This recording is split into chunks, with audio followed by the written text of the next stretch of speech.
Hi, ಯಾರೋ ಪುಣ್ಯಾತ್ಮರು ಕೇಳವ್ರೆ, ಗಂಡನ ಗೊತ್ತಿಲ್ಲದೆ ಅರ್ಧ ರಾತ್ರಿ 1 ಗಂಟೆ ತನಕ ಮೆಸೇಜ್ ಮಾಡೋ ಹೆಣ್ಮಕ್ಳಿಗೆ ಯಾವುದಾದ್ರೂ ಹೇಳು ಅಂತ.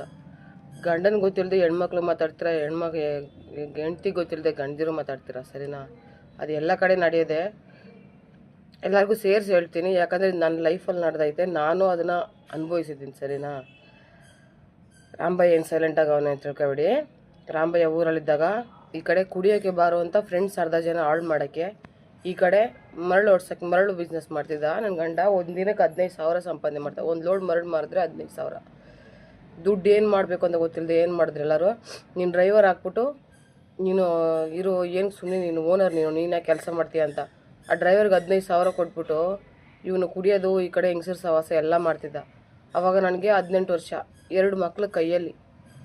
ನನಗೆ ಆ ತಮಿಳ್ನಾಡಲ್ಲಿ ಓದೋಕ್ಕೆ ಬರೋಲ್ಲ, ಏನೂ ಬರೋಲ್ಲ, ಬಸ್ಗೂ ಬರೋಕ್ಕೆ ಗೊತ್ತಿಲ್ಲ, ಏನು ಮಾಡಬೇಕು ಅಂತ ಗೊತ್ತಿಲ್ಲ. ಅಪ್ಪನಿಗೆ ಹೇಳಿದ್ರೆ ಅಪ್ಪ ಬಿಡಮ್ಮ, ಬಿಸಿ ರಕ್ತ, ಮತ್ತು ನಿನ್ನ ಹತ್ರನೇ ಬಂದ್ಬಿಡ್ತಾನೆ, ಏಜ್ ಅಲ್ವಾ ಅಂದರು. ನನಗೆ ಅಳು ತಡಿಕಾಯ್ತಿಲ್ಲ, ಏನು ಮಾಡಿದೆ, ಡೈರೆಕ್ಟಾಗಿ ಅವ್ನು ಮಾತಾಡ್ತಿದ್ದ ಹೆಂಗ್ಸಿದ್ದಾಳಲ್ಲ, ಅವ್ರ ಗಂಡನ ನಂಬರ್ ತಗೊಬಿಟ್ಟೆ.